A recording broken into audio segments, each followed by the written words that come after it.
The Galactic Academy floated in the darkness of space like a silver jewel. It was the most famous school in the known universe. Students from dozens of planets came here to learn. They studied science, history, and how to live together in peace. The Academy orbited a small moon far from any war or danger. Everyone believed it was the safest place in the galaxy. Sat at the back of her classroom. She was a human girl, 18 years old, with long black hair and quiet eyes. She did not speak much. She did not raise her hand to answer questions. Most of her classmates did not even notice her. That was fine with. She preferred to watch and listen. The classroom was full of strange and wonderful beings. There were tall blue creatures with 4 arms. There were small furry beings with large ears that could hear a whisper from across the room. There were students covered in hard shells, students with scales, and students who glowed softly in the dark. Humans were the species to join the galactic community. They had only discovered space travel 50 years ago. To everyone else, they were newcomers. They were primitives. They were weak. Instructor stood at the front of the class. He was a tall creature with skin and 3 eyes. He was teaching a lesson about the history of different species. "And now we come to humans," instructor said. His voice was not unkind, but it was not respectful either. "Humans are an interesting case. They have no natural weapons, no claws, no armor, no venom. They cannot see in the dark. They cannot hear very well. They are not particularly fast or strong." Some students laughed softly, kept her face calm. She had heard this many times before. "Humans survived on their planet through luck," instructor continued. "Their world had mild weather and plenty of food. They did not need to evolve like other species. They are fragile, but they are clever enough to use tools. This has allowed them to reach the stars." Across the room, a boy named caught Sai. He was also human, with short dark hair and a friendly face. He had been friends since childhood. They had traveled to the academy together. Shrugged at her, a small gesture that said he was used to this treatment. Gave him a tiny nod. Near sat 2 other human students. Was a tall girl with an athletic build and sharp eyes. She looked angry at the instructor's words, but she kept silent. Was smaller and shy. She stared at her desk, embarrassed to be human in this moment. The lecture continued. Stopped listening. She looked out the window at the stars. She thought about Earth so far away. She thought about all the things instructor did not know about humans. He did not know about the wars. He did not know about the hunters who had chased mammoths with wooden spears. He did not know about the soldiers who had fought in jungles and deserts and frozen mountains. He did not know that humans had been fighting things bigger and stronger than themselves since the beginning of time. Smiled to herself. Let them think humans were weak. Sometimes being underestimated was the greatest advantage of all. The lights flickered. Everyone looked up. The lights flickered again, then went steady. A few students laughed nervously. Instructor frowned at the ceiling. "A small power problem," he said. "Nothing to worry about." Then the floor shook. It was not a small shake. It was deep and powerful, like a giant had struck the station with a hammer. Students cried out. Some fell from their seats. Alarms began to scream in a dozen different languages. Was on her feet instantly. She ran to the window and looked out at the stars. What she saw made her blood turn cold. Ships, dozens of ships. They were black and angular like knives cutting through space.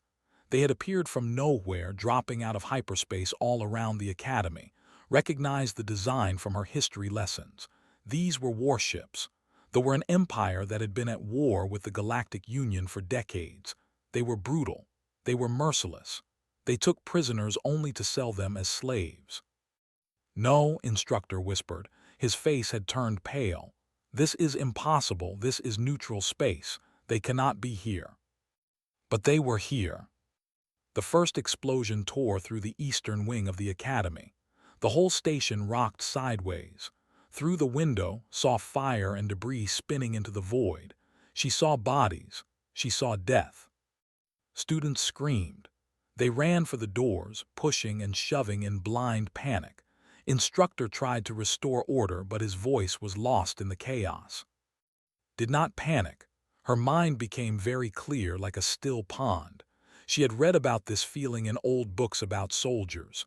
When danger came, some people froze, some people ran, and some people became calm.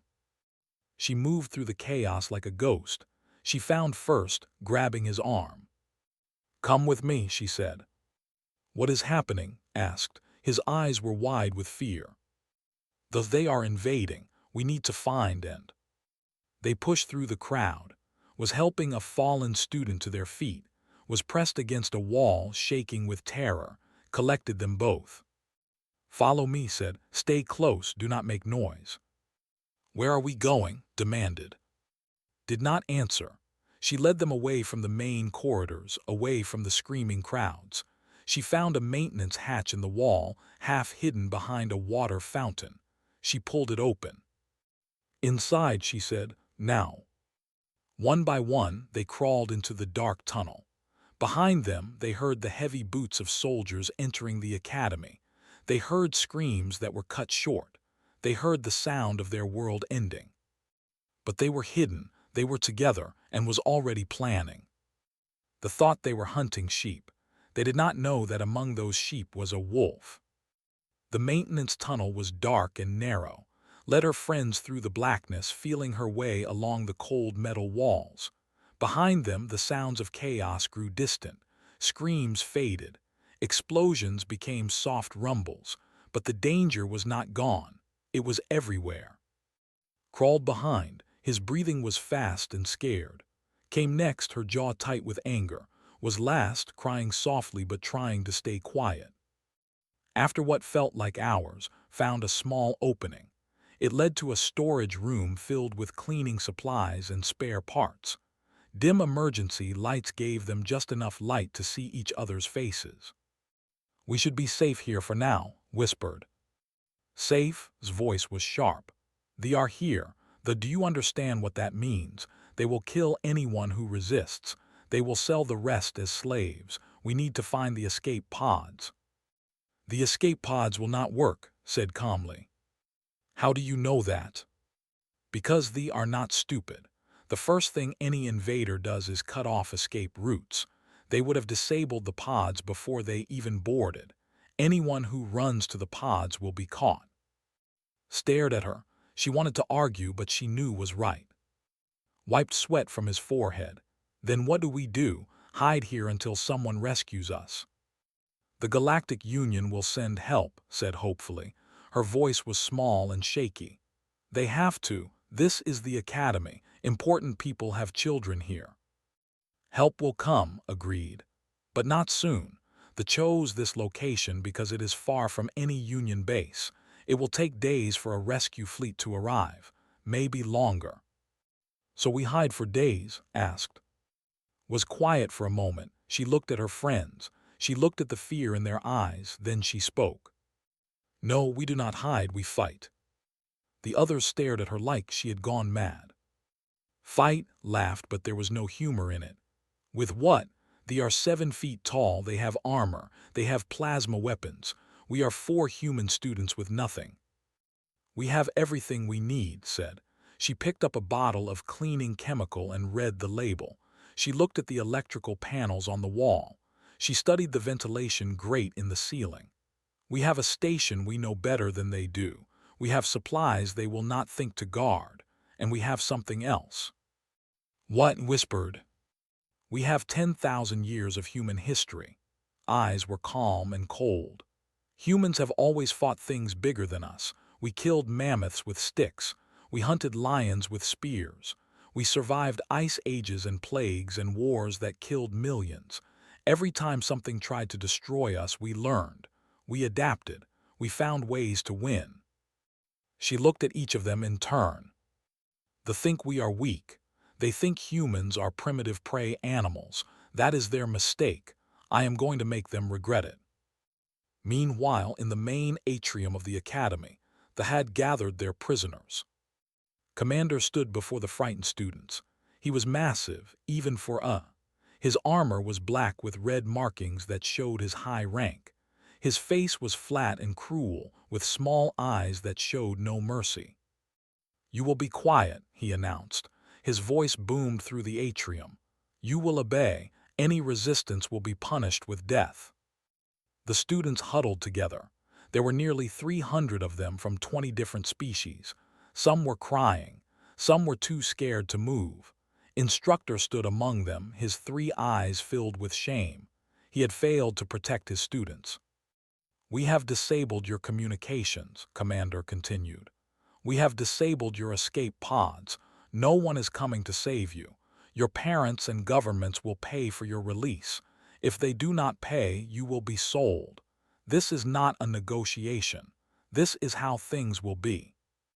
One of the students, a brave young being with blue skin, stepped forward. "The Galactic Union will not let you do this. They will send ships. They will stop you." Commander moved fast. His armored fist struck the student across the face. The young being fell hard and did not get up. "Anyone else want to speak?" the commander asked. No one moved. No one breathed. Commander nodded, satisfied. "Good, you are learning. Now we will count you. We will identify you. We will determine your value." He turned to one of his officers. "How many soldiers do we have securing the station?" 120, Commander. More than enough for a school full of children." "Good, make sure every section is patrolled. I want no surprises." The officer nodded and walked away to give orders. Commander did not notice that the count was wrong. There should have been 304 students on the academy roster. Only 300 were in the atrium. 4 were missing. 4 humans. In the storage room was drawing a map on the dusty floor. She had spent her first month at the academy exploring every corridor, every maintenance shaft, every hidden corner. She had done this because she was curious. Now she did it because it might save their lives. "They will patrol in patterns," she explained. "They are soldiers. Soldiers follow orders, they follow schedules. We watch them. We learn their patterns. Then we strike where they do not expect." "Strike how?" asked. "We do not have weapons." "We will make weapons," held up the cleaning chemical. "This, mixed with this other chemical, creates a gas that burns the eyes and throat. It will not kill her, but it will blind them and make them choke." His eyes widened. "How do you know this?" "I read, I study, I remember," pointed to the ventilation grate. "Is small. She can move through the vents. She can watch the patrols and tell us where they are." Looked terrified. "Me, I cannot do that, I am scared." Took her hand gently. "I know you are scared. We are all scared, but fear does not make you weak. Fear tells you that something is important. Use it. Let it make you careful. Let it make you smart." Swallowed hard, slowly she nodded. "We start tonight," said. "We watch, we learn. And then we teach the something their ancestors should have learned long ago."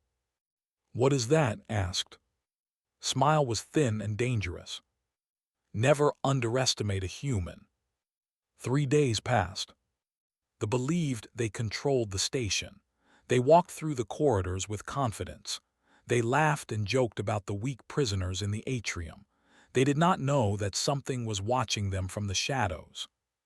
Had become a ghost. The small girl moved through the ventilation shafts like she had been born there. She was scared, always scared, but she did not let fear stop her. She watched the patrols. She counted the soldiers. She memorized their schedules and reported everything too. "They change patrol routes every 6 hours," whispered one night. "But they always rest in the same places. There is a group of 3 soldiers who take a break near the water recycling room. They put down their weapons and eat." Nodded. "That is where we start." And had been busy too. They had gathered supplies from different storage rooms, cleaning chemicals, metal tools, wire. Everything they found turned into something dangerous. "I cannot believe this," said, watching work. "You are making weapons from cleaning supplies." "Humans have always made weapons from nothing," replied without looking up. "Our ancestors carved spears from sticks. They made arrows from bones. They built traps from rope and wood. We survive because we can use anything as a weapon. That night, they made their first move. Led them through the vents to the water recycling room. Just as she had said, 3 soldiers were resting there. They had removed their helmets. Their plasma rifles leaned against the wall. They were eating and talking in their rough language. Signaled 2. The tall girl held a container of the chemical mixture they had made, held a piece of cloth tied to a long pole. They waited, they watched. One of the soldiers stood up and walked toward the door. Now there were only 2 sitting together. This was the moment. Through the container. It shattered on the floor between the soldiers, and pale gas erupted into the air. They shouted in surprise. They clutched their faces as the gas burned their eyes and filled their lungs with fire. Dropped from the vent. She moved fast, faster than the blinded soldiers could react. She grabbed one of their plasma rifles. She did not know how to fire it, but she knew how to swing it. The heavy weapon struck the first soldier across the head. He fell. Was right behind her. She tackled the second soldier as he stumbled blindly. Her fist connected with his throat. He went down, gasping for air. The third soldier, the one who had walked to the door, heard the noise. He turned and reached for his weapon, but he was too slow. Was there, swinging a metal pipe. The soldier dropped. 30 seconds, no alarms. Dropped down from the vent, her eyes wide. We did it. I cannot believe we did it. Quickly said, take their communicators, take their weapons. We need to move before anyone notices they are missing. They stripped the soldiers of useful equipment and vanished back into the walls. They would wake up eventually, confused and hurt, but they would not remember much. And they would be too ashamed to admit that children had defeated them. The next night began the second phase of her plan. Fear is a weapon, she told her friends. They are strong, but they are also arrogant. They believe nothing can hurt them. We need to make them doubt that.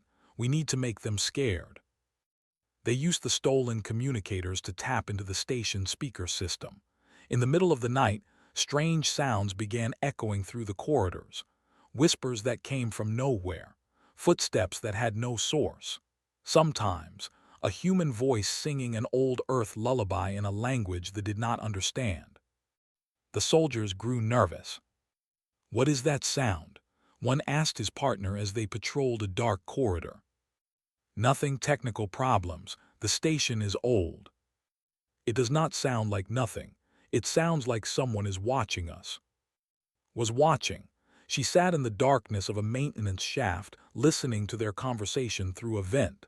She smiled. The next night was worse for the lights began to flicker in random sections. Then, in some corridors, the lights died completely. They had night vision in their helmets, but the sudden changes made them jumpy. Every shadow seemed to hold a threat. Every corner seemed to hide an enemy. More soldiers went missing.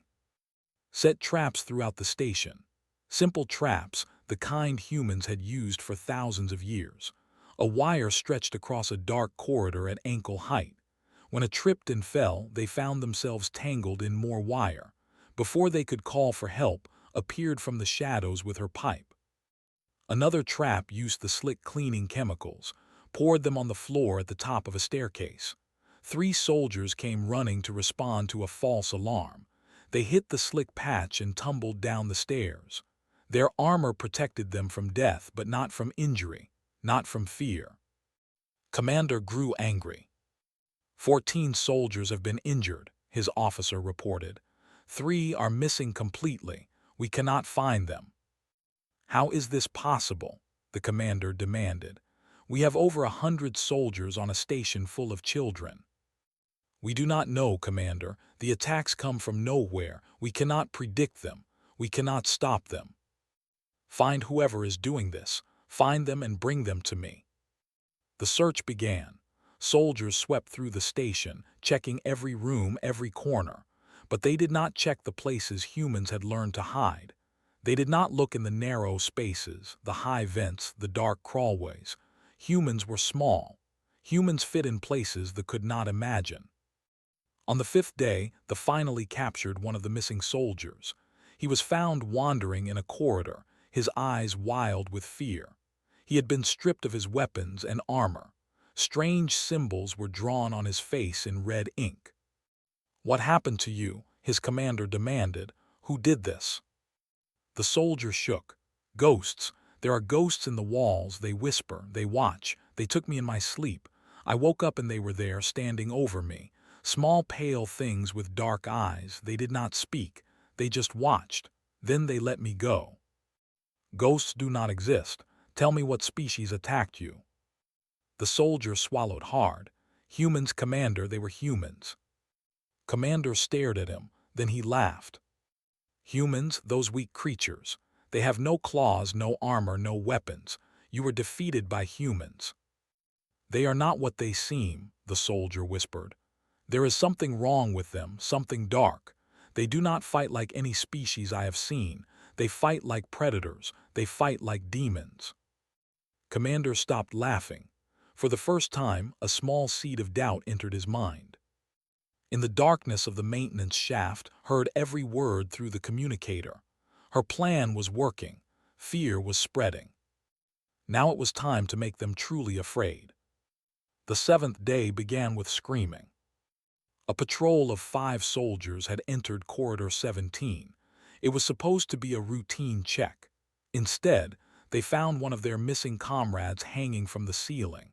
He was not dead, just tied with wire, suspended like a puppet. Strange words were written on the walls around him in the same red ink.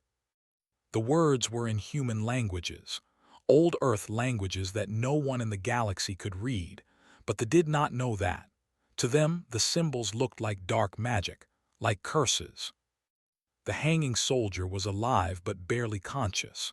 When they cut him down, he could only repeat one sentence over and over again.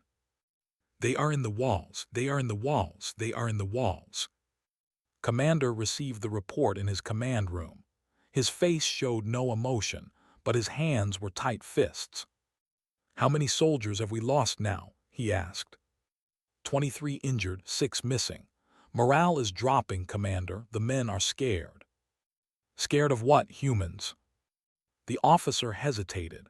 "The soldiers have started calling them something, Commander. They call them the Pale Demons. There are stories spreading. They say the humans can move through solid walls. They say the humans never sleep. They say the humans have technology we cannot understand." "That is nonsense. Humans are the most primitive species in the galaxy."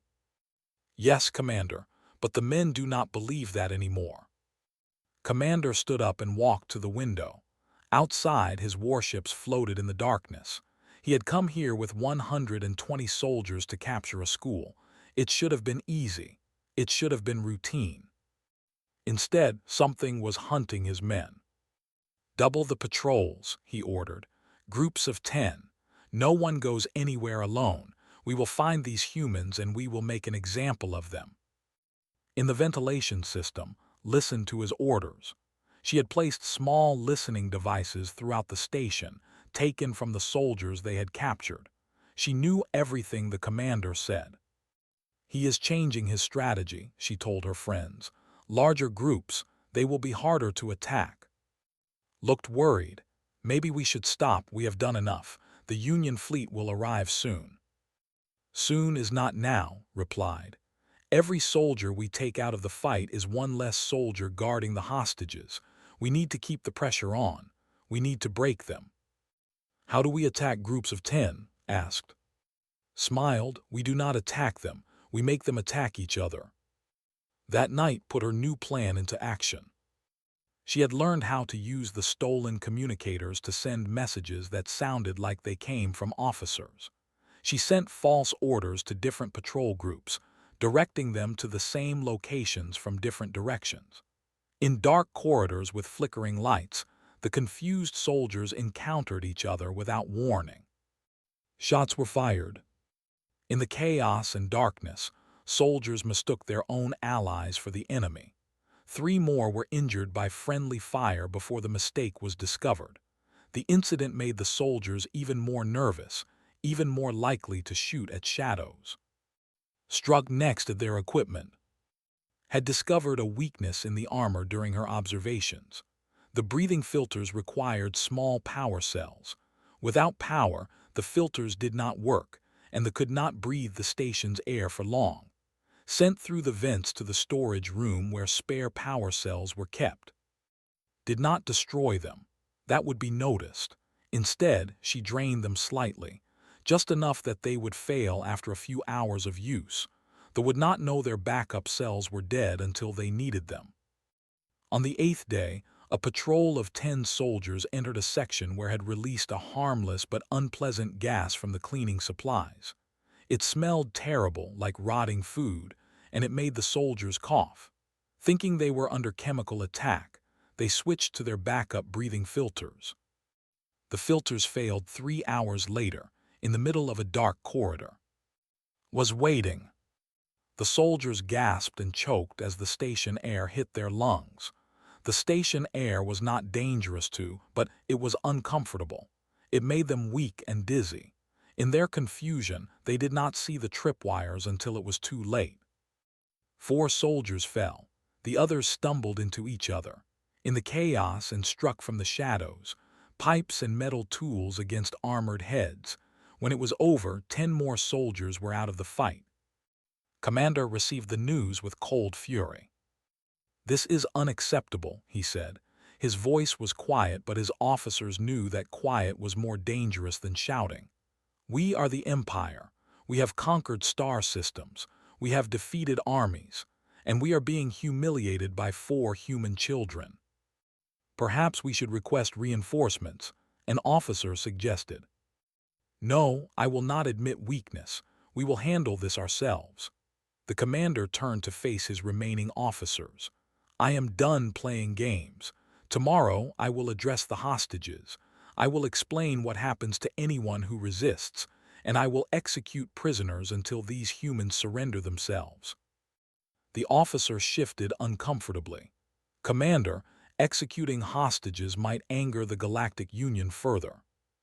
"The Union is already angry. What matters is ending this. These humans are fighting because they believe they can win. I will show them they cannot. I will break their spirit, and then I will break them." In the darkness of the maintenance shaft heard every word. Her face was calm, but her heart beat faster. The commander was desperate. Desperate enemies did desperate things. She needed to end this before he started killing innocents. "We need to move faster," she told her friends. "He is planning to execute hostages tomorrow." Gasped, "No, we have to stop him." "We will, but first we need to prepare. Tonight we gather everything we have, all the weapons, all the tools, all the supplies." Eyes were hard as stone. "Tomorrow we finish this." Put a hand on her shoulder. "There are still over 80 soldiers left. Even if they are scared, even if they are tired, they have weapons and armor. We have pipes and chemicals." "We have more than that," said. "We have 300 prisoners who are angry and afraid. We have a station with 1,000 places to hide. And we have one thing that we'll never have." "What?" asked. "We have nothing to lose," stood up straight. "The fight for money. They fight for glory. They fight because their commander tells them to. But we fight for survival. We fight for our friends. We fight because if we do not, people we care about will die." She looked at each of them in turn. "Tomorrow we show the galaxy what humans are made of. Tomorrow we win." Outside the station, the stars watched in silence. They had seen many wars. They had seen many species rise and fall. But they had never seen anything quite like this. 4 small humans against an army. It should have been impossible. But humans had always been good at doing the impossible. The 9th day began in darkness. Commander gathered his remaining soldiers in the main atrium. 82 warriors stood in formation, weapons ready. Before them, 300 hostages huddled together in fear. Many had not slept. Many had heard the rumors about what was happening in the corridors, about the pale demons who hunted soldiers in the dark. "Today this ends," Commander announced. His voice echoed through the vast room.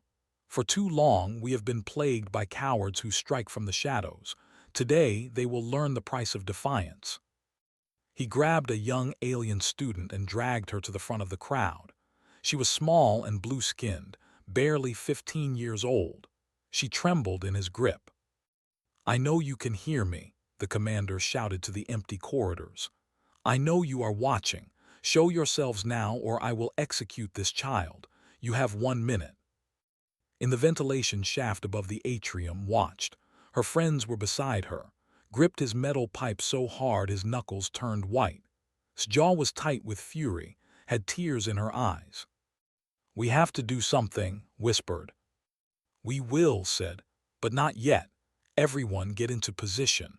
Remember the plan, remember what we practiced, and remember that we are not alone." They had spent all night preparing. They had placed weapons and tools at secret locations throughout the station. They had loosened bolts and panels. They had prepared chemical mixtures and positioned them in key locations. Most importantly, they had used the station's internal messaging system to send a coded message to the hostages. The message was simple: "When the lights go out, fight back, help is here, you are not alone." Instructor had received the message. He had spread the word quietly from student to student. Now, 300 hostages waited in tense silence, ready to act when the signal came. Commander counted down, 30 seconds. Moved through the ventilation system like smoke. She reached the main power junction and placed her hand on the switch. 20 seconds. And positioned themselves near the emergency exits. 10 seconds. Crawled to her position above the commander himself. 5 seconds. 4, 3, 2, 1. Pulled the switch. Every light in the station died. Every screen went dark. Every sensor went blind. The atrium was plunged into absolute blackness. For a moment, there was only silence. Then the screaming began. They had night vision in their helmets but had prepared for that. The chemical mixture she had placed throughout the atrium ignited, filling the air with thick smoke that the helmets could not penetrate. Soldiers coughed and stumbled, blind and confused. The hostages moved. 300 students of 20 species rose up as one. Some were small, some were large, some had claws, some had strength. All of them were angry, all of them were tired of being afraid. They grabbed the soldiers nearest to them. They knocked away weapons. They used their numbers to overwhelm individual. In the darkness and chaos, the soldiers could not tell friend from enemy. They fired wildly, hitting nothing but walls and each other. Dropped from the ceiling into the middle of the chaos. She carried 2 stolen plasma pistols. She could not see in the dark, but she had memorized the layout of the atrium. She knew exactly where to aim. Charged through an emergency exit with a group of students she had organized. They carried pipes and tools and pieces of metal. They struck the soldiers from behind, adding to the confusion. Led another group from the opposite direction. They found themselves attacked from all sides by enemies they could not see. Small and silent, dropped from the vent directly above Commander. She landed on his back and wrapped her thin arms around his neck. She was not strong enough to hurt him, but she was strong enough to distract him. The commander roared and tried to throw her off. As he spun, appeared from the smoke. She stood before him, calm and steady, with a plasma pistol aimed at his face. "Tell your soldiers to surrender," she said. Commander laughed. "You are a child, you will not shoot me." Did not blink.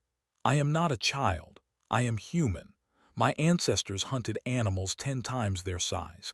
They survived ice ages that killed entire species. They built civilizations from nothing and rebuilt them after wars that burned the world. I am the descendant of survivors, Commander. I will do whatever I must to protect my people." She pressed the pistol against his forehead. "Tell them to surrender, now." Something changed in the commander's eyes. For the first time he truly saw, not as a weak creature, not as prey. He saw her as a predator, a small, quiet predator who had destroyed his army with nothing but patience and cunning. "All units," he said slowly into his communicator. "Stand down, drop your weapons, this is a direct order."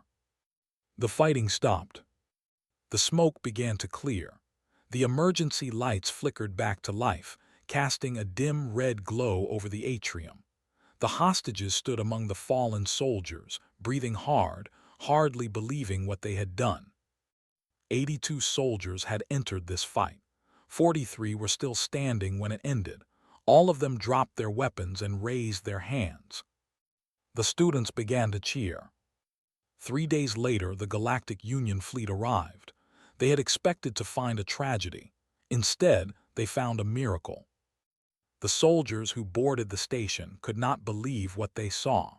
A school full of children had defeated an invasion force. The most feared soldiers in the galaxy had been beaten by students with cleaning supplies and metal pipes. When officials asked who had organized the resistance, every freed student pointed to the same person. Stood quietly in the corner, trying not to be noticed. That had always been her way. But this time, the galaxy was watching. Instructor approached her. His 3 eyes were wet with tears. "I taught that humans survive through luck," he said.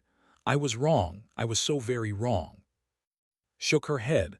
"We survived because every time something tried to kill us, we learned. We adapted. We refused to give up." She looked out at the stars. "That is not luck. That is what it means to be human." Commander was led away in chains. As he passed, he stopped and looked at her one last time. "What are you?" he asked quietly.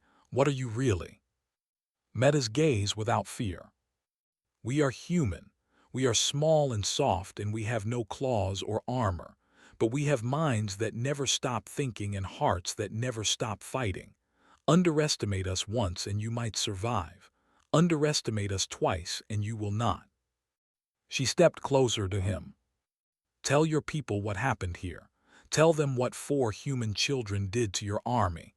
And tell them this: we are coming to the stars. We are here to stay. And anyone who threatens what we love will learn what we are capable of." The commander was taken away in silence.